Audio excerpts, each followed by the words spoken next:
Okay, going to call this meeting to order. Please call the roll. Councilman Garrett? Here. Councilman Acomanda? Here. Councilwoman Sanchez? Here. Councilwoman Mazur? Here. Council President Smaluka? Here. Please rise to salute the flag. I pledge Allegiance to the flag of the United States of America and to the republic for which it stands, one nation, under God, indivisible, with liberty and justice for all.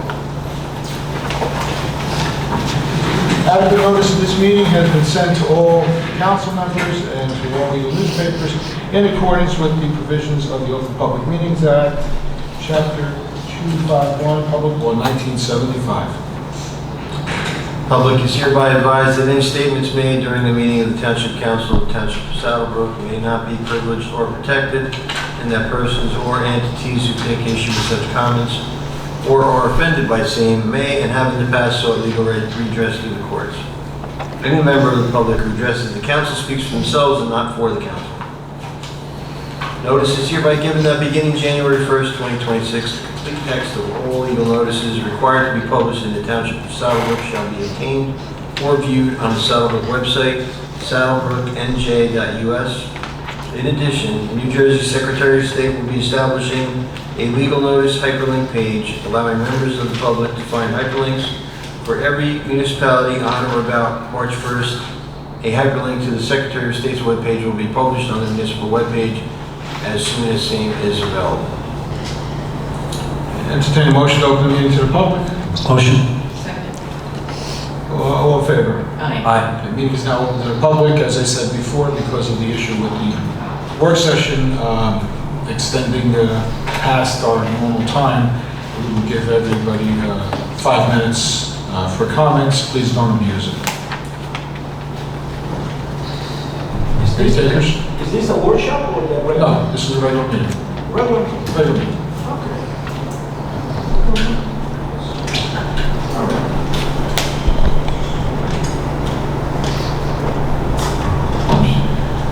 Good evening.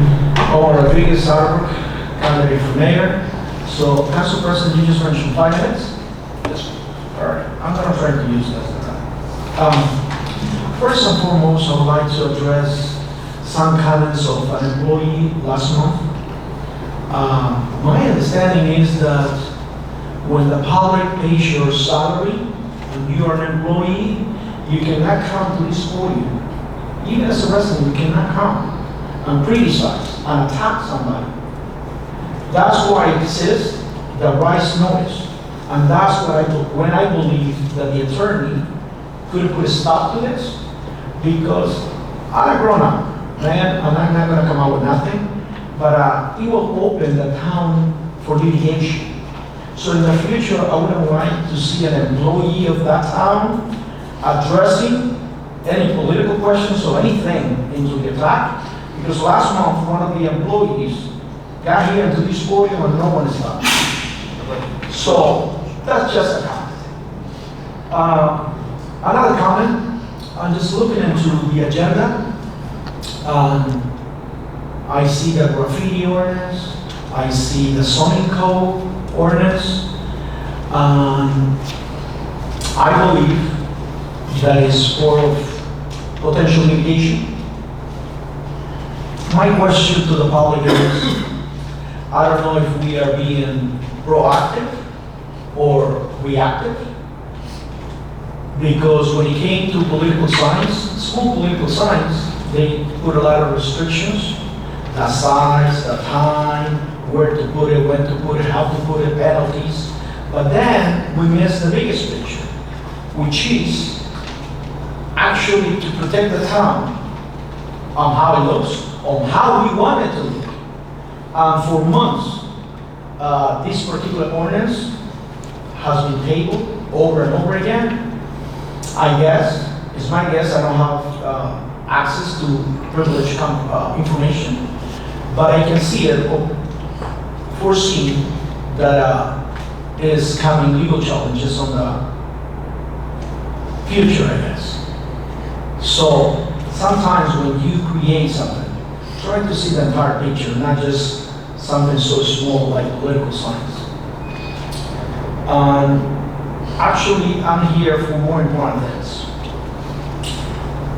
First, I would like to talk to the public. As I'm knocking door to door, a lot of people ask me, where is Russell Lane? Russell Lane is in the back of Millen Avenue, by the old cemetery.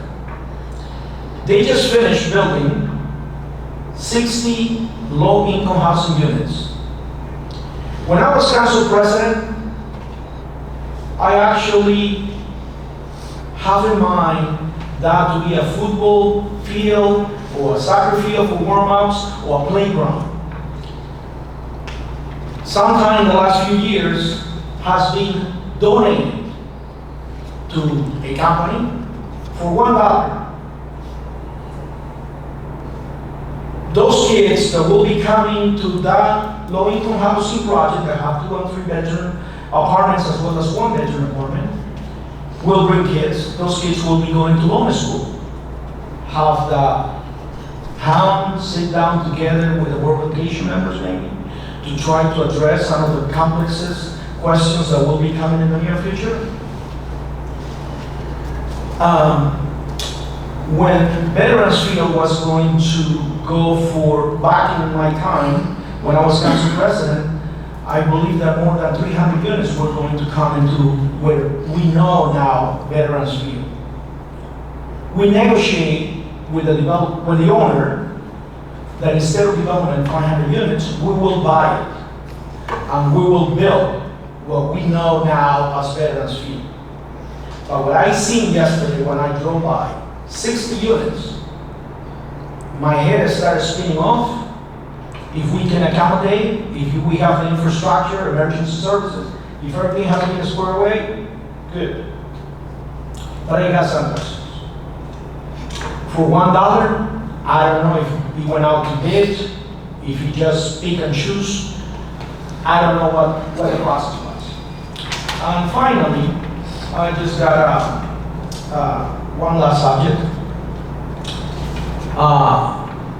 I believe that it looks awful, the way Leicester looks now. One of the few streets, I believe, in Brook County, and sorry, Nick. But having so many signs, no parking, I don't know if that is something to protect the residents or it was to penalize for bringing up the subject. It's the only town in Brook County, I think, or the state of New Jersey, that got more signs than residents. And when I speak about Market Street, it is because I attend most of those meetings, planning board, council, all kind of meetings. And I still try to work around, and I don't know why sometimes the attorney jumped off his chair to answer some of these questions. And I'm very professional, trying to hear from the elected officials that are the mayor and council. Maybe they got the right to do so when they sold 60 units for $26,000 a piece. Mr. Rodriguez, Yes. your 5 minutes has expired. Okay, can I just go through this? Okay. So shut. There's another project, an Echo Park. It's smaller, just 1 acre. We sold 1.5 acres, and they are selling it for $5.5 million, and we sold ours for $1.6 million. Thank you very much. Thank you. Thank you. Have a good night.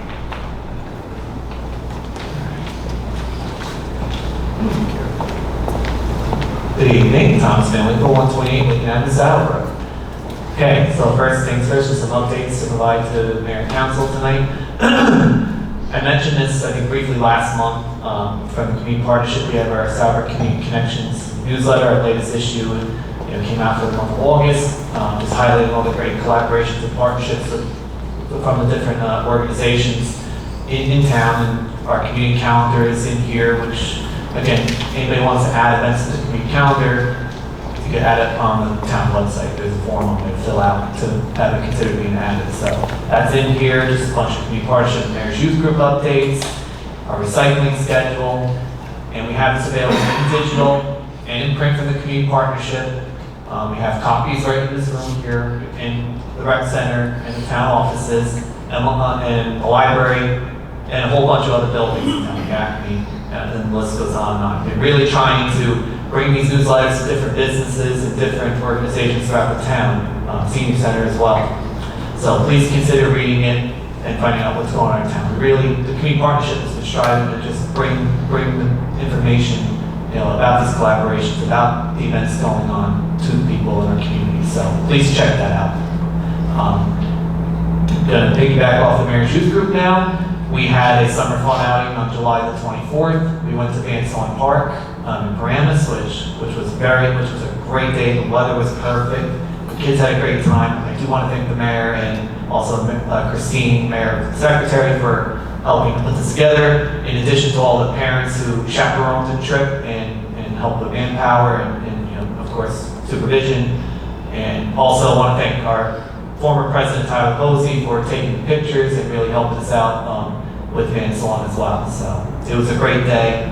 Looking ahead, we're going to be volunteering, bringing food and beverages to the seniors and anyone else in need at the Township Picnic on August the 29th or the 30th if it rains. So we hope to see everybody out, and of course we'll attend the Mayor's Walk as well. So, and also we look forward to all the great events coming up that will be participating in the town throughout the fall and into the holiday season. So again, it's always open to any Saddlebrook youth who live in town from grades 4 through 12 as of September 2026. So that's all I got on that. Thank you very much.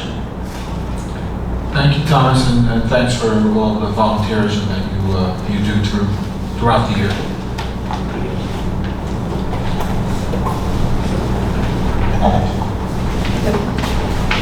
Nicholas Willie, 518 Leicester Ave. Is there any update on the, I seen on the paper you were going to talk about it. Is there any update on what's going on the street in Leicester? We did have, as you're aware, we did have an extensive closed session meeting. It was regarding personnel, but also a lot of it had to do with Leicester. It is a legal issue. I'm going to defer to the, you know what? If you want to, you've got time. I don't want to take up your time.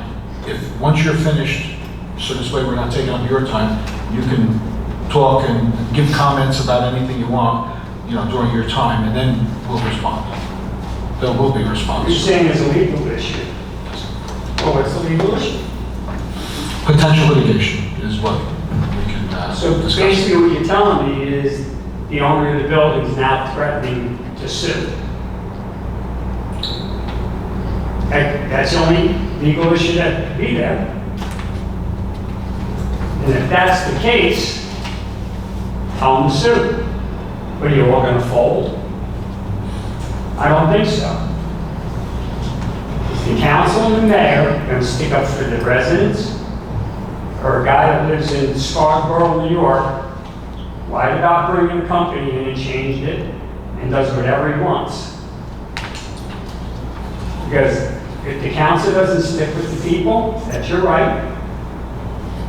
But then I'm going to do anything I can to get the ones that vote against this out.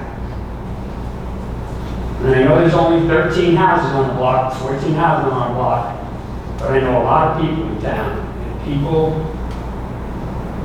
come first before outsiders. And if I find out any of our legal authority in this town votes against us and sticks up for the building, there's going to be more trouble.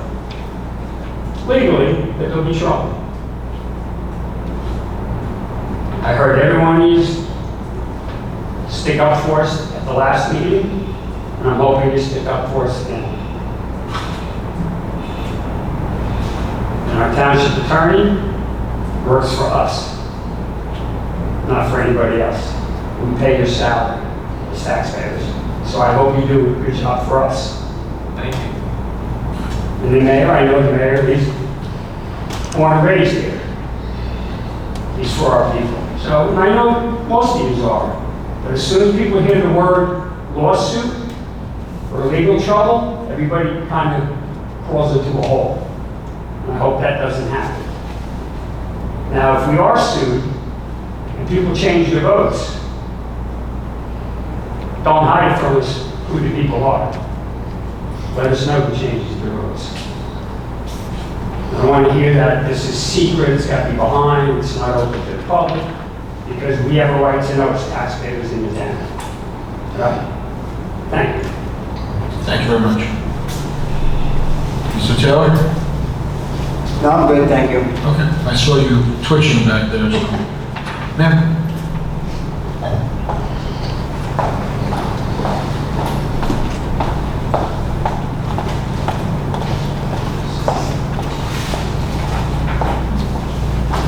East Monastery, 25 Piano Way. I'm back again. Good evening, and thank you for the opportunity to speak. I want to begin by clarifying that I am not questioning the merits of the many services and programs Saddlebrook provides its seniors, nor am I suggesting that Saddlebrook is anything other than a good and caring community. My question is much narrower, as it centers on the decision made to discontinue the Saddlebrook Senior Bus and what process was used during that evaluation. I understand the reasons given were low ridership, specifically medical rides, and the age of the bus. What I'm trying to understand and wrap my head around is what analysis was done with those facts before the decision was made.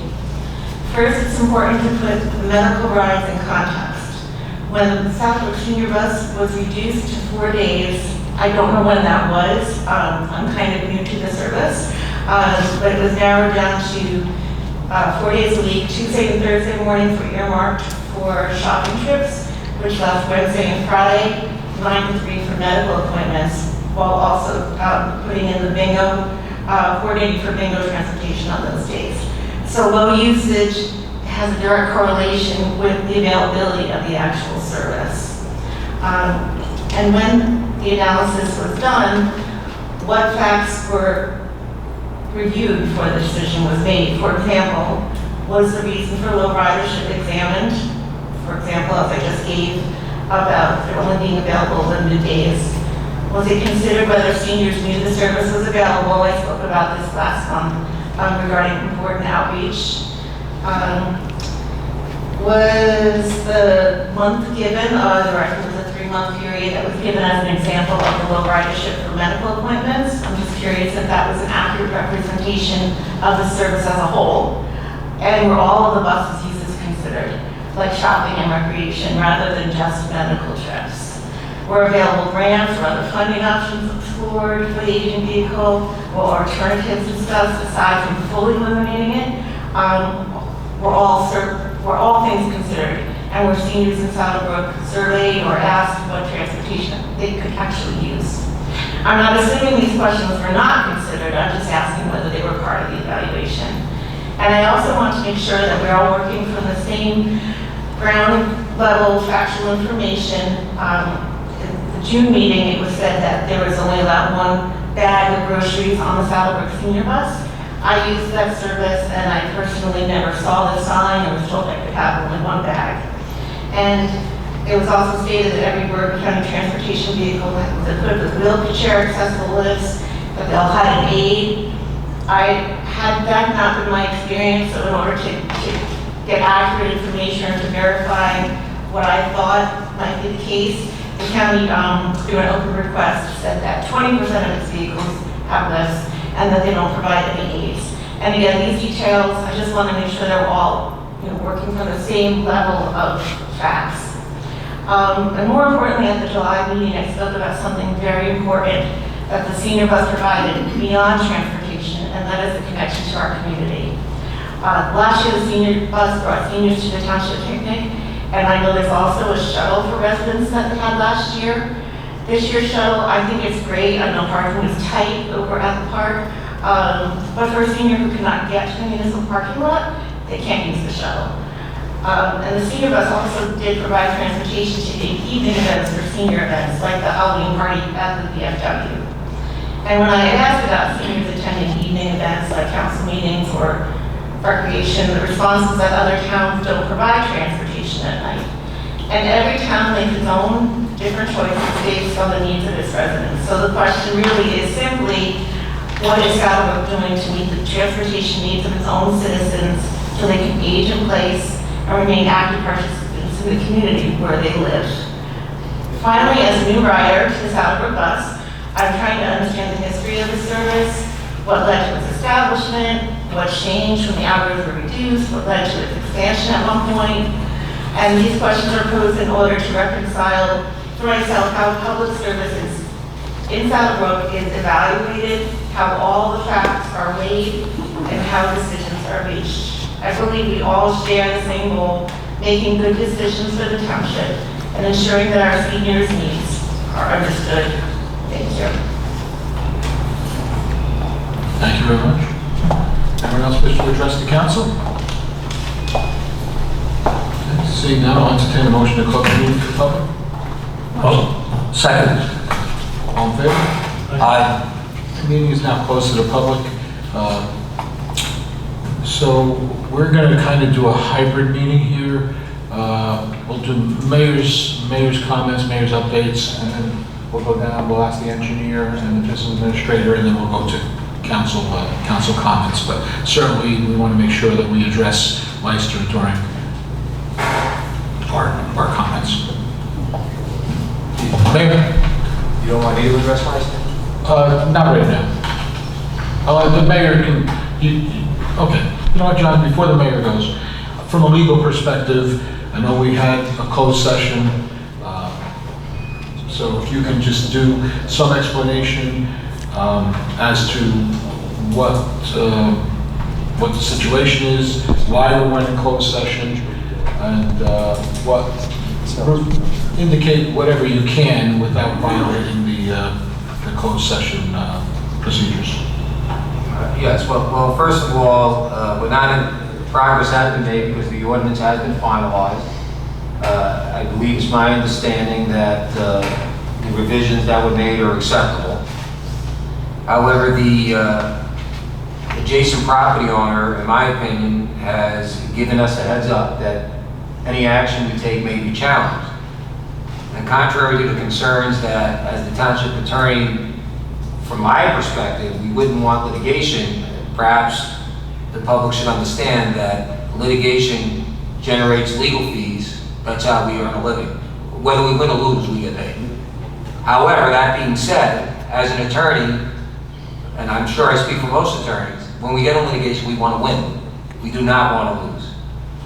So why I feel that getting notice of the fact that it may be challenged is actually a benefit to us, because now we need to know that we have all our ducks in order, that all the evidence to substantiate the need for permitted parking only for residents, 24/7, every day of the week, meets the legal requirements to impose that, are in order.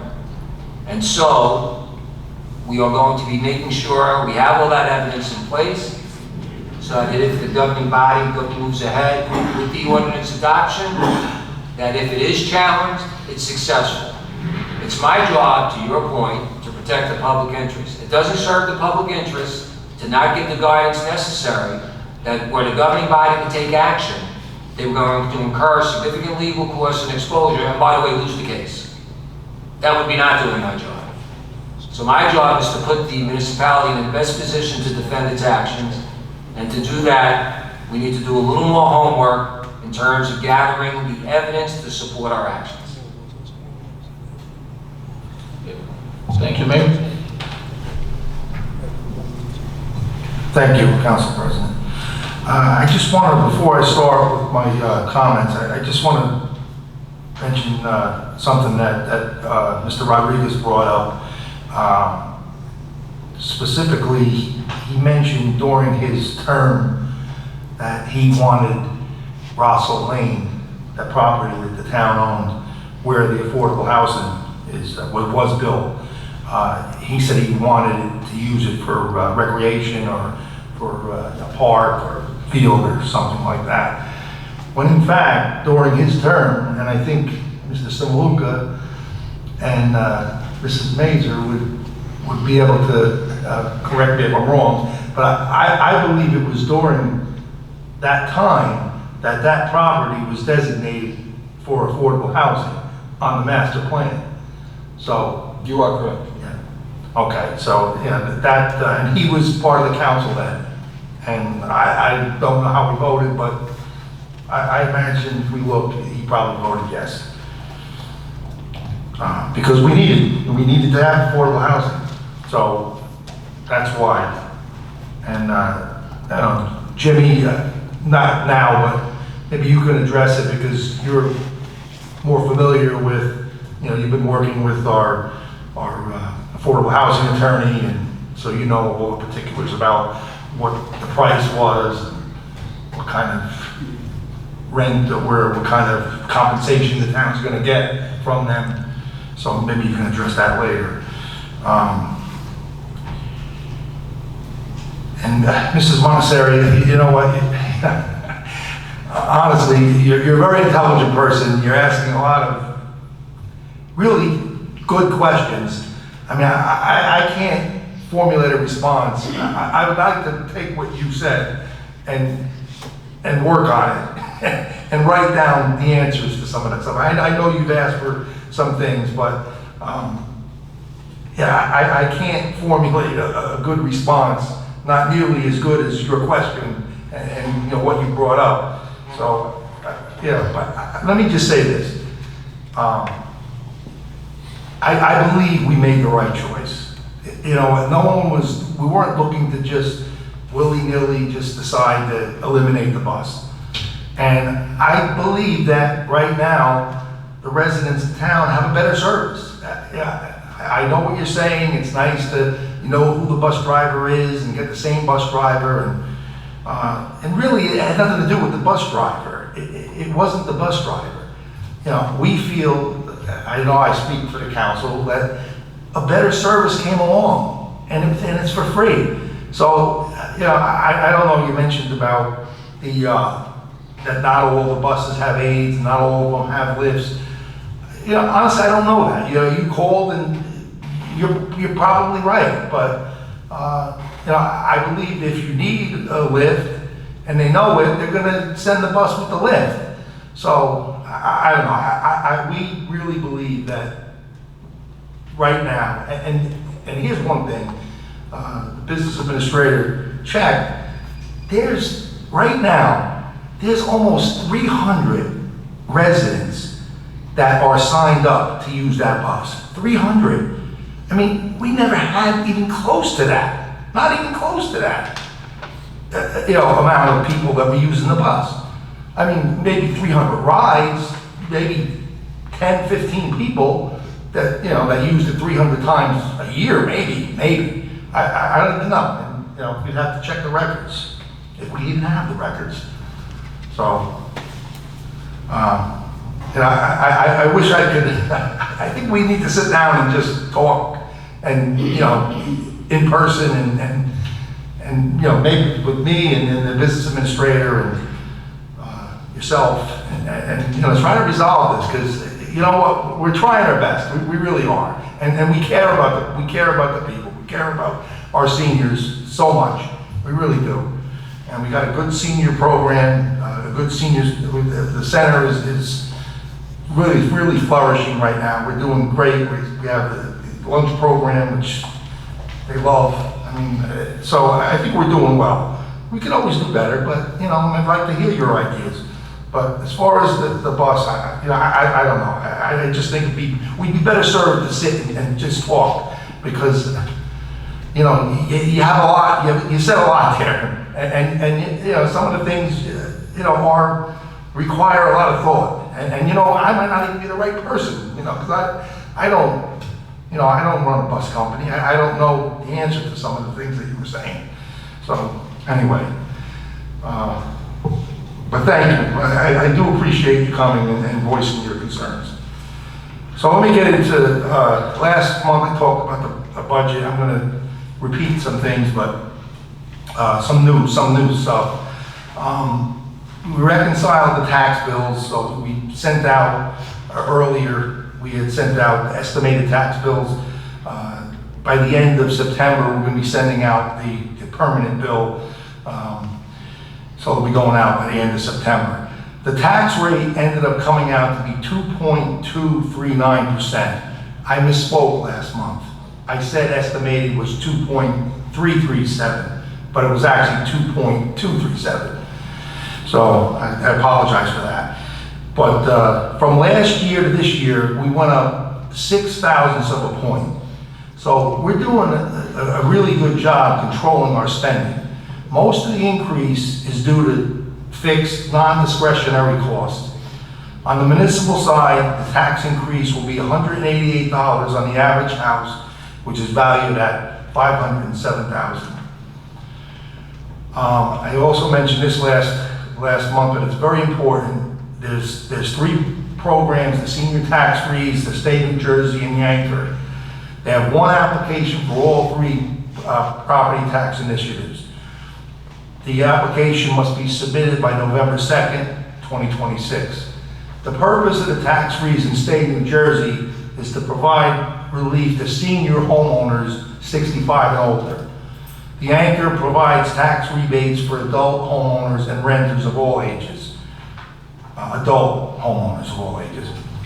So check New Jersey tax relief. There's a portal on nj.gov for the application and eligibility requirements and income limits. It's so important because a lot of people are eligible, they just don't know about it. Every year I run into a few people that would have been able to get these rebates and would have had the tax frozen if they just knew about it. So we try to get it out there as much as we can. I don't want to keep repeating it because I want everybody out there to take advantage of these programs. So ordinances, tonight we have an amendment to the zoning ordinance, second reading, which is about signs, the size of signs, of building signs. The planning board reviewed this ordinance and gave us feedback, so they're in favor of the ordinance. We're also amending the graffiti ordinance. That's going to be a first reading. So events that happened since July's meeting. We had police promotions, Thursday, July the 30th. Mark Buchak, who's here tonight, and Rebecca Rivero were promoted to captain. Congratulations. Irving Gutierrez was promoted to lieutenant, and Adam Trigerios was promoted to sergeant. National Night Out was Tuesday, August the 4th, here at the Municipal Complex parking lot from 6 to 9. I want to thank all of you that joined us. We had an amazing turnout, fantastic evening, great food and fun. I want to thank our police department, fire department, and ambulance corps, also to our community partners and volunteers. It's very inspiring to see the community come together and connect. It reminds all of us really that we have a strong community, and we're there to we have a strong and safe community thanks to our first responders. The ambulance car show, ambulance corps car show was Sunday, August the 9th from 9 to 3 here at the Municipal Complex parking lot. The ambulance corps worked along with American Cruisers. All proceeds were donated to the Saddlebrook Volunteer Ambulance Corps. I think there was a check. They presented the Corps with a check for $2,500. So it was a nice time, and it was beneficial for the ambulance corps. Junior Police Academy was August 6th to the 14th here at the Municipal Complex. The graduation ceremony was Friday, August 14th, 5:30 p.m. here at the gym at the Rec Center. It's a great program, and most importantly, it builds trust between the cadets and law enforcement. The program also builds leadership and confidence in the cadets. The cadets learn the values of discipline and teamwork, and it's nice to see how the kids step up to support one another. It's really a great program. Thank you to the police department. Upcoming events, the St. Philip's 67th Annual Festival. I don't have the date, but it starts, I believe, next Thursday, Wednesday. 26th to the 30th. 26th to the 30th, thank you. The town picnic is Saturday, August 29th, 12 to 4 at Saddle River County Park. The rain date is Sunday, August the 30th. It's residents only. Tickets are available at the Rec Center during normal hours of operation, 7:30 a.m. to 8:30 p.m. and Monday through Friday, and then Saturday from 7:30 to 3 p.m., I believe.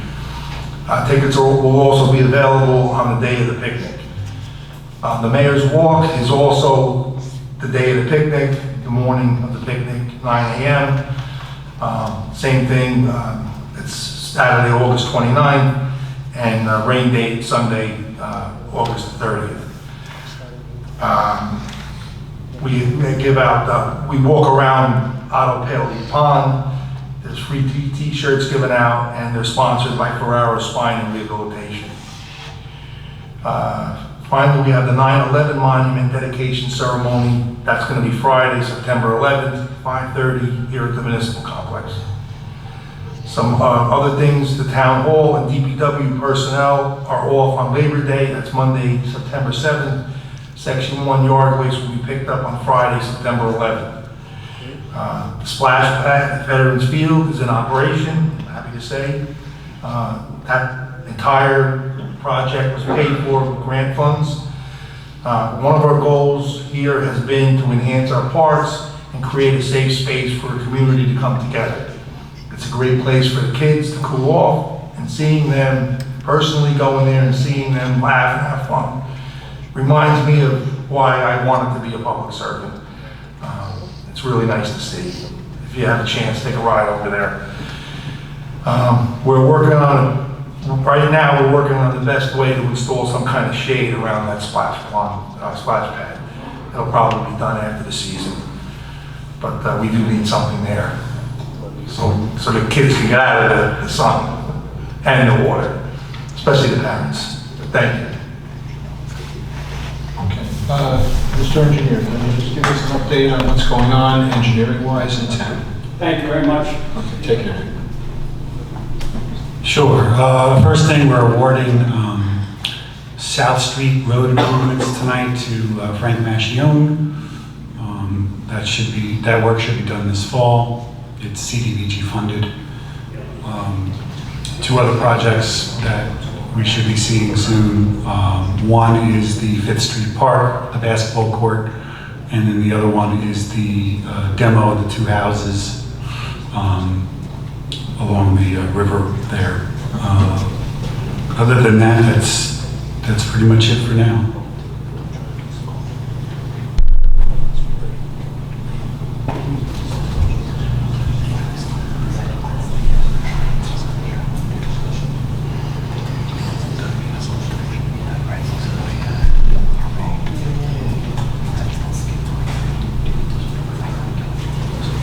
A new item on our hit list is the business administrator update, so please, Mr. Holmesy. Yeah, at the meeting in September, I'll be presenting the capital budget to the council. The reason it's coming a little bit delayed is that we do have a sewer emergency on Graham Terrace, and we're working along with the engineer, along with our auditor and attorney on an emergency basis to conduct that work, which would be a significant amount of money. So I would have to revise the capital budget to be presented to the council at the following meeting to include that emergency work. And there will be formal action to be considered for that. It's going to require a sewer pipe to be lined. And if the council wishes me to highlight some of the agreement with Ingerman on Roswell Lane, I'm happy to do so. It's just to highlight some of the key facts of that transaction. I'm happy to do so. I think that would be appropriate at this time, since it was possible misinformation that was shared forth. Yeah, the transaction, which was done in 2021, includes, it was a transaction for $1 with Ingerman to do a 58-unit site, 100% affordable housing, with the understanding that it's 6.28% of the revenues will be paid to the township on a quarterly basis, with the timeline as taxes are due.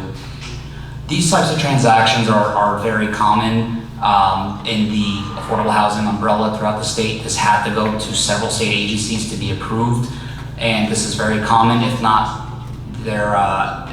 more transactions include more funds to be given from the town local affordable housing trust fund to support their project.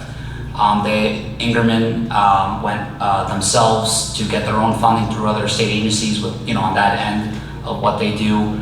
Some towns in these type of agreements through the trust fund provide the developer cash to do so, to be able to support their project, to build their project.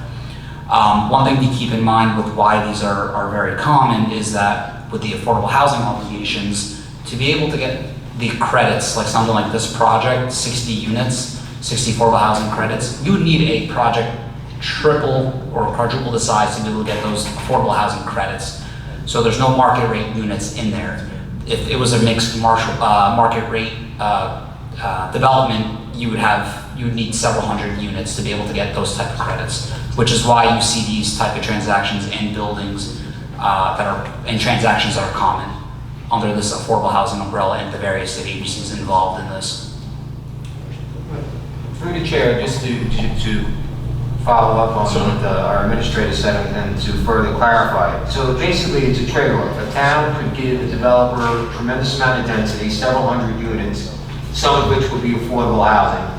Or rather than do that, they could have all affordable housing units on one single property, no market units.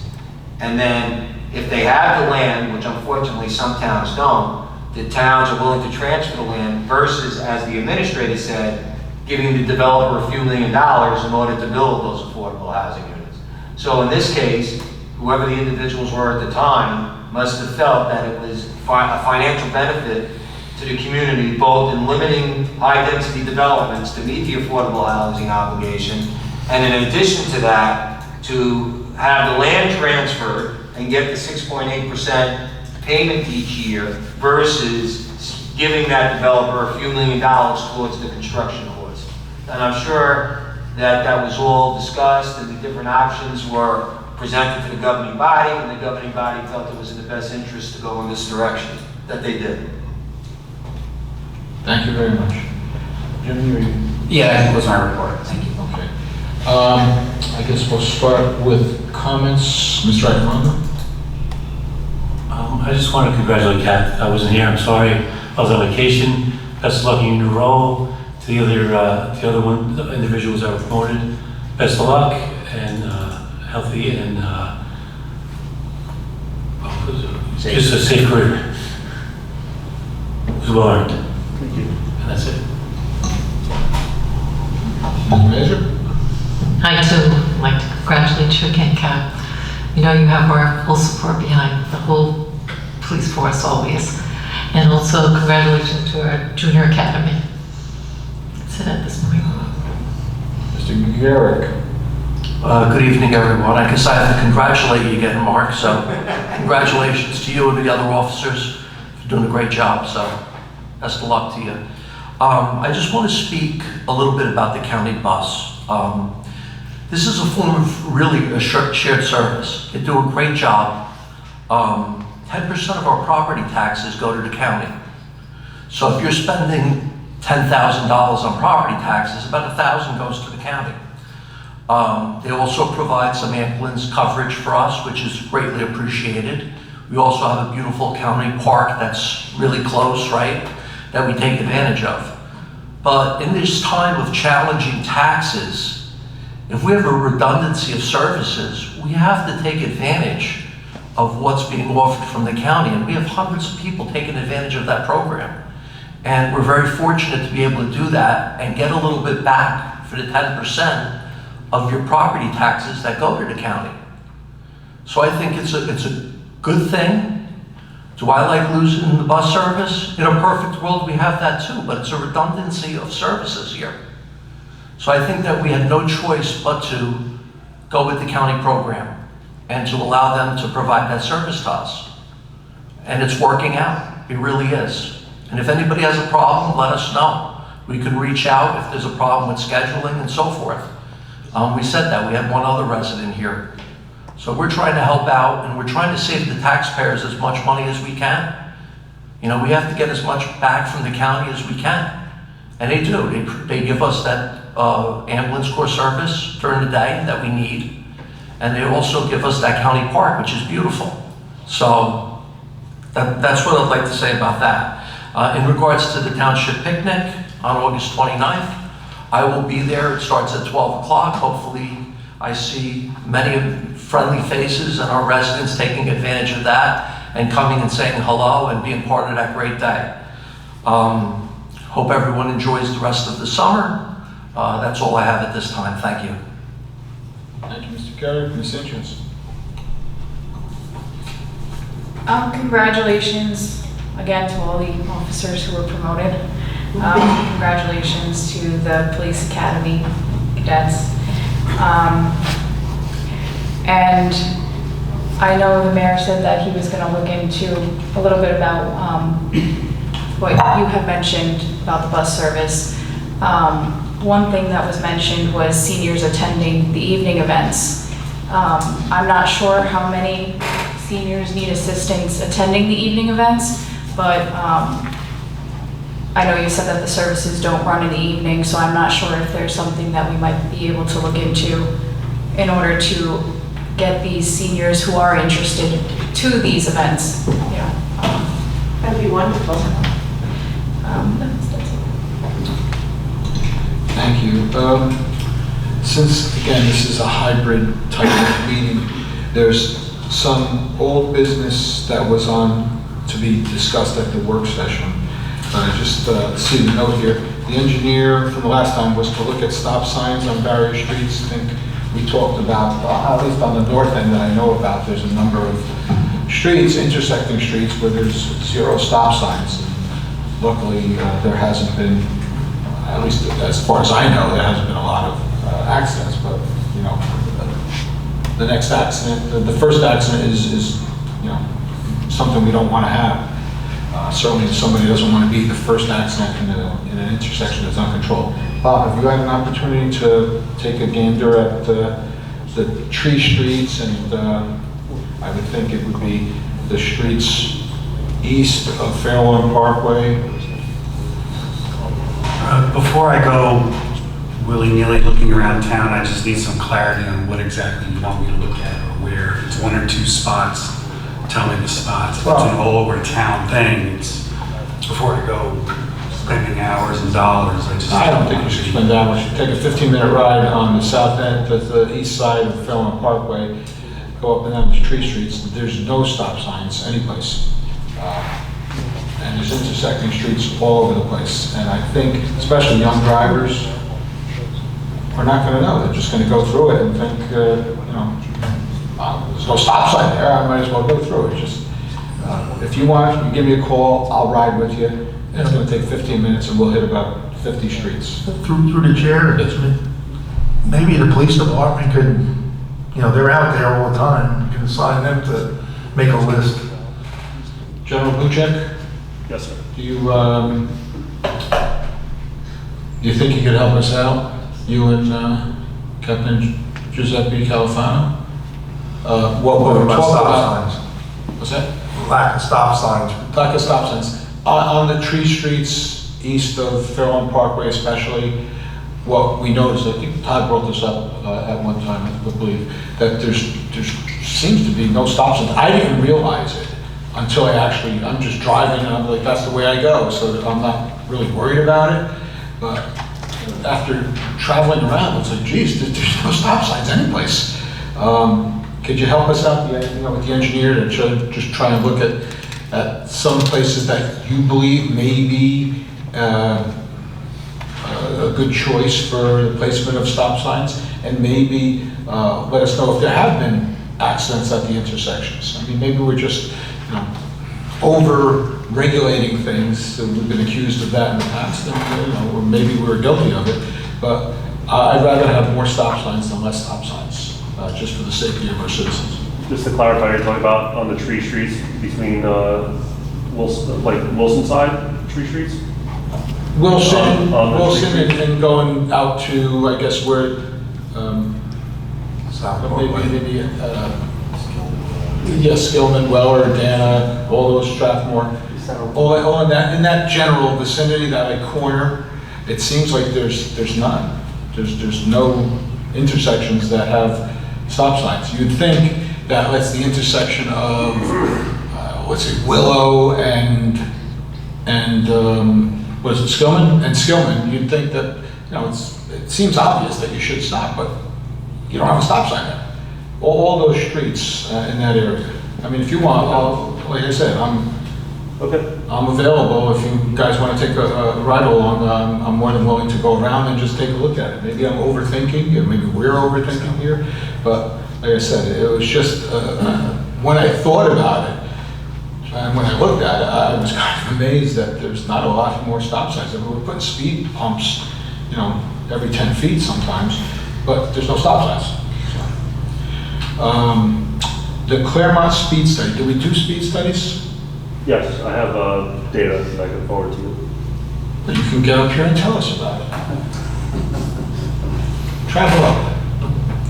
Travel up, my friend, and give us some data.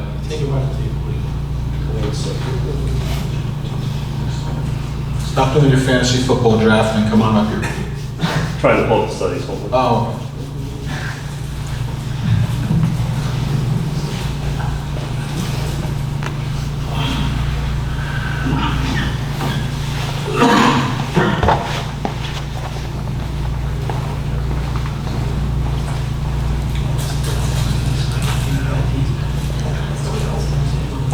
So the studies that were forwarded to me from the traffic unit were from 2024, which is when the studies were originally ordered for these areas. You want me to review the data from that? From 2024? Correct. Didn't we ask for studies? I don't have the updated one. We asked for Sampson and Claremont closer to the diner? Were those done? I don't know what the box was on there. I don't have the updated ones. I have the data from 2024. I'm waiting on the updated ones. Okay, so I didn't know we did one on Sampson before? Sampson and Claremont, the areas that you asked about in the last meeting. We did that in 2024? Correct. Both of them? I didn't know that. So, okay, well, since you're here and you got some stuff on your phone, why don't you let us know what happened in 2024? Because we have had complaints from people who reside on those streets in that area. Okay. On Claremont. And again, do you know where it was placed on Claremont? Because now we're talking, I know that studies were done. Placed at 92 Claremont. What From okay. February 21st through March 1st, there were 8,798 vehicles analyzed with an average speed of 27 miles per hour. The fastest recorded speed was 57 miles per hour. And the tracker was also placed in front of 140 Claremont for the next study. Right up here. That's just a flow. Can you tell us, based on you living there, 140, where would that be? Was that closer to the diner or closer to Westminster? 140 Claremont. 40 is closer to Westminster. Closer to Westminster? Okay. So you're 128, so it's a little, okay, it's a little west of you. Okay. So at 140 Claremont, from March 1st to March 11th, there were 14,388 cars analyzed with an average speed of 26 miles per hour, with the fastest speed captured being 64 miles per hour. So the first one you mentioned, can you tell us where in Claremont that one was? The first one was 92 Claremont, so that would have been closer to the diner. Closer to the diner, okay. And then other than the ridiculously high speed you just mentioned, they were kind of the same, 27 miles an hour and 26 miles an hour. Yes, 27 miles per hour and 26 miles per hour was the average. So just clue me in, are we doing the study again closer to the diner?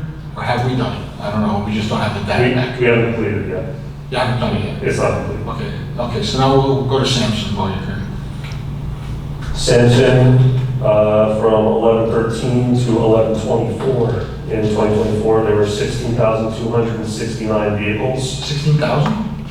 Correct. With the average speed being 17 miles per hour. Out of those 16,269 vehicles, there were 4 total enforceable violations greater than 35 miles per hour. The lowest speed captured was 7 miles per hour, and the highest speed captured was 44 miles per hour. There was also they call it a ghost reading, which could be a glitch with the radar, which could occasionally happen. That showed a reading of 114 miles per hour, but it's likely that that was a glitch. It was a one speed that came on. Fast and Furious was being filmed there.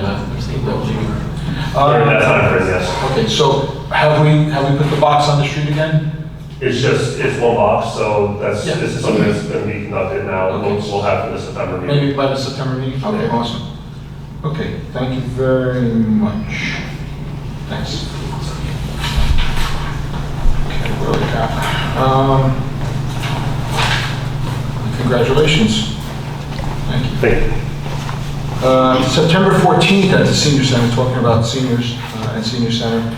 I believe that's the second Monday, right? The 7th is Labor Day. So the 14th, they're going to have a special Bobby Darin, the person that kind of like is the biographer for Bobby Darin is going to be there giving a presentation. And I know him pretty well because I graduated high school with him, and actually I'm sponsoring it, so I'm paying for him, so it's not cost to the town. So hopefully that'll be well attended. Picnic, anybody who's got some ideas about the picnic, please let us know. We try and improve the picnic every year.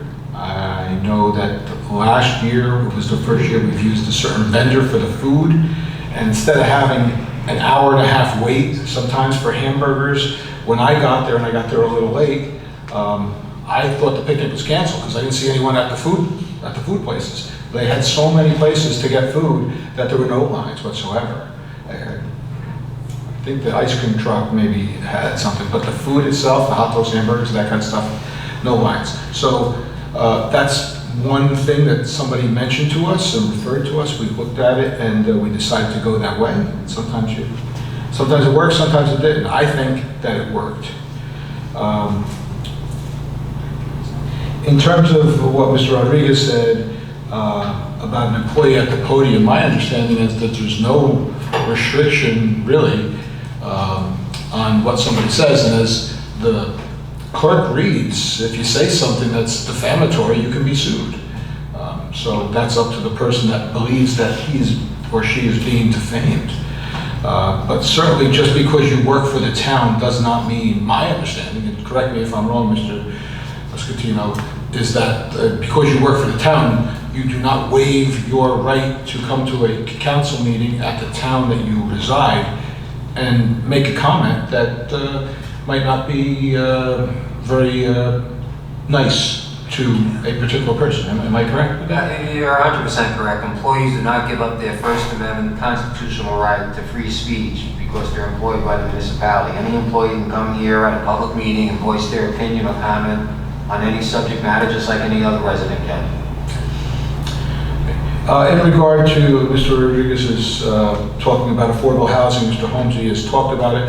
I do recall, as the mayor had indicated, being on the council when that area was designated for affordable housing. It was thought about for a long time, and he did indicate something about a sports field. We did talk about that. Before there was an agreement for Veterans Field, that area was talked about as being a place that we might be able to put a recreation facility. Also, the area right by Mayhill, where the Mayhill apartments are now, that was another area that we talked about. So we did have discussions. So I was for one spot, Mr. Sedekes was for another spot, Mr. Rodriguez was for another spot, but we eventually agreed on Veterans Field for a recreational facility. And we needed to designate an area for affordable housing, or else, like Mr. Scatino said, we can get blasted by a builder coming in and putting up 180 units or 240 units to get our 60 affordable units. So that place has been empty for years until we got somebody to put in our affordable housing units. I think 6 or 8 of them, Jimmy, can you tell me? Which are for developmentally disabled people? Off the top of my head, I believe it's 17. Oh, okay. More than I thought. Okay, so there will be It's in that range, right? So even let's say 15, and there's 45, just for, to work out some numbers, 45 units as opposed to 60. So just that being 15 less or so, that would decrease the amount of children that might be going to school. And again, there were hearings on this, many hearings on this, and the developer, they had their studies, and everyone thinks because you put up 40 units and it's 2 bedrooms that you're going to have 80 kids, and it just doesn't work out that way. I forget what the numbers were, but when they put up the apartments next to where Bob Ski's was, off of Midland Avenue, right by Route 46 over there, I forget how many units there are, but it had a minimal or no impact on the school system. So they do present studies about how many kids are projected to be in school. And again, those kids can range from preschool to 12th grade. Well, you got 60 kids, maybe, let's say 60 kids, but they're spaced out between 12 grades. And so it's not the overwhelming impact that some people might think. And the numbers, they have statistical data going back years to show that that's not the case. Through the chair, I apologize to add, because during the public comment, one point was brought up about communicating with the school district. I'm sure at the time there were communications, but even when the site was going through the lottery process for filling the rentals, I myself spoke with the school business administrator, who spoke with the superintendent, and I just told them that it was going to be, they were leasing and filling up. And I gave them some of the high-level information and offered that if they needed any more information in terms of the actual breakdowns of 1, 2, and 3s and so on and so forth, that we of course would make it available to them. And to your point, the remaining units there are a mix of 1, 2, and 3 bedrooms. So it's not all 3 bedrooms. It's probably majority 1 or 2 bedrooms. Right. So there might be a certain number of that 45 units where there's just 1 person or 2 person living there with no impact on the school system whatsoever. And again, they have data that they compile, and that's what they came up. I think they actually put a number of what they project to be the number of students coming from this. And unfortunately, I forget what it was, but it certainly wasn't high. It wasn't anything that would, raise our interest in that and say, oh my God, what's going to go on here? This is going to overwhelm our school system. Not at all. Leicester, we talked about, a lot of it was in closed session. I just want to tell our residents, our friends, our neighbors at Leicester that we are doing what we can to protect you. But as Mr. Scatino had stated, sometimes, and again, rushing into things, that's a bad term to use because we've been talking about this for months. However, things have been brought to our attention, and as a group, we felt that it was in the best interest of the community, including their slice of the community, to take additional action, additional investigatory action before we do anything and put this to a vote. So we're trying not to delay this, not a purposeful delay. It's not an issue where somebody's got money and we're afraid of that person. I mean, we got money too. So it's not that we're bowing down or turning away because of something. It's not something that I do. I know that my fellow members of the council are not afraid of litigation. We're not afraid of being bullied. But we all felt in the closed session that it was best to go about it in a different manner.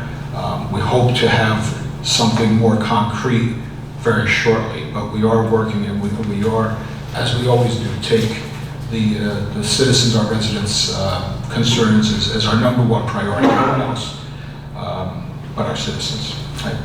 Thank you. I believe that we will go into ordinances at this point. Let's see, we got Ordinance amending and supplementing Chapter 103 of the Code of the Township of Saddlebrook entitled Graffiti.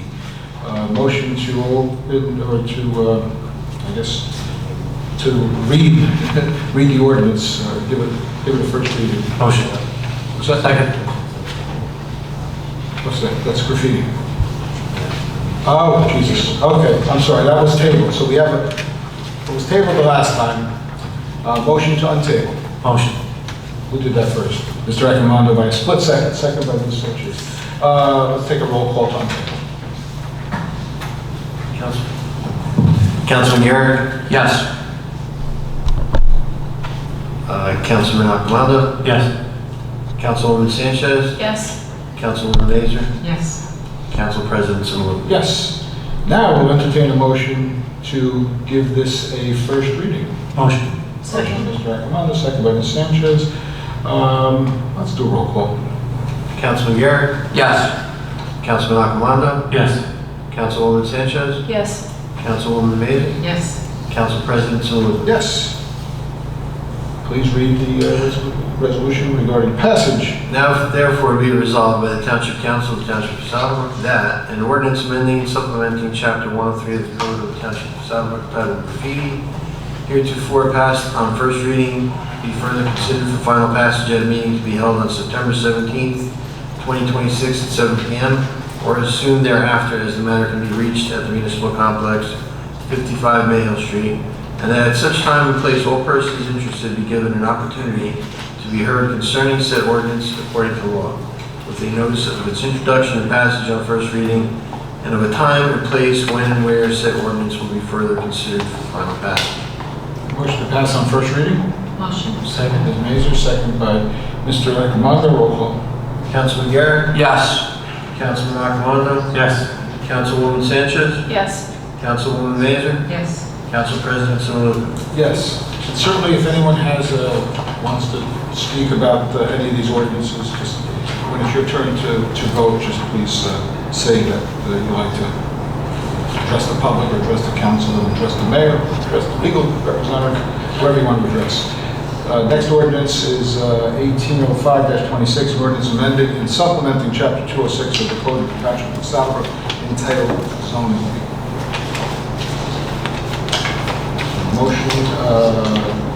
Motion. Give it a second reading. Second. Motion by Mr. Garrett, second by Mr. Accomando. Roll call. Councilman Garrett? Yes. Councilman Accomando? Yes. Councilwoman Sanchez? Yes. Councilwoman Mazer? Yes. Council President Simon? Yes. An ordinance amending and supplementing Chapter 206 of the Code of the Township of Saddlebrook entitled Zoning. Is there a motion to give it a public hearing? Motion Ms. Mazer, second by Ms. Sanchez. All in favor? Aye. Any against? Seeing none, meeting is now open to the public in regard to this ordinance, and this ordinance only. Seeing no takers, entertain a motion to close to the motion. Motion by Mr. Accomando, second by Ms. Mazer. All in favor? Aye. Be it resolved by the Township Council of the Township of Saddlebrook that the ordinance entitled, an ordinance amending and supplementing Chapter 206 of the Code of the Township of Saddlebrook entitled Zoning is now passed on second and final reading, and that the Township Clerk be directed to advertise said ordinance or title thereof in the press together with the notice of the date of passage of said ordinance according to law. Okay, is there a motion to pass on second reading? Motion to adopt. Motion. Mr. Garrett. Second. Second by Ms. Sanchez. Roll call. Councilman Garrett? Yes. Councilman Accomando? Yes. Councilwoman Sanchez? Yes. Councilwoman Mazer? Yes. Council President Simon? Yes. Okay, we now have the consent agenda. So resolution number 5 is going to be voted on separately. All items listed with an asterisk are considered routine and non-controversial by the Township Council and will be approved by one motion. There will be no separate discussion on these items unless a council member so requested, in which case the item will be removed from the consent agenda and considered in its normal sequence on the agenda. The one motion signifies adoption of all resolutions, receive and file letters, correspondence, reports, and approval of minutes and applications. Resolution number 5 to be voted on separately. Okay, is there a motion? Motion. Second. Second, motion by Ms. Sanchez, second by Ms. Mazur. Roll call. Councilman Garrett. Yes. Councilman Accomando. Yes. Councilwoman Sanchez. Yes. Councilwoman Mazur. Yes. Council President Samuel. Yes, and resolution number 5, is there a motion to pass resolution number 5? Motion. Mr. Accomando, second. Ms. Sanchez, roll call. Councilman Garrett. Yes. Councilman Accomando. Yes. Councilwoman Sanchez. Yes. And Council President Samuel. Yes. Next is old business. Usually we do old business and new business together. Something that we haven't spoken about. Mayor, anything on your end? I just wanted to thank Thomas Van Winkle for all the work that he does. And he had a busy month with the Junior Police Academy. I think he took 3,000 photographs. He was with them every day. You know, it was, 6 days. Car show. I think he photographed everything. National Night Out, police promotions, all 4 of those. He was here. Well, thank you, Thomas. Thank you. And anybody about stuff we haven't spoken about yet? I too would like to commend Thomas and congratulate him on his new position. Yeah, thank you. Congratulations to you, my friend. Thank you, David. Happy to hear it. Ms. Sanchez, I see a number of notes in there. Anything you'd like to say? Not right now. Okay. Mr. Todd? Good. All business, new business? Good. Okay, motion to open the meeting to the public for agenda items. Agenda items only. Second. Who said first? Oh, motion by Mr. Mazur, second by Mr. Accomando. All in favor? Aye. Any against? Seeing none, the meeting is now open to the public on agenda items and agenda items only. Seeing no customers, we'll entertain a motion to close the meeting to the public. Motion. Motion by Second. Mr. Accomando, second by Mr. Garrett. All in favor? Aye. Any last comments before we have a motion to adjourn? Okay, I'll take a motion to adjourn. Motion. Second. Motion by Mr. Mazur, second by Mr. Accomando. All in favor? Aye. Okay, good night, everyone. See you at the picnic.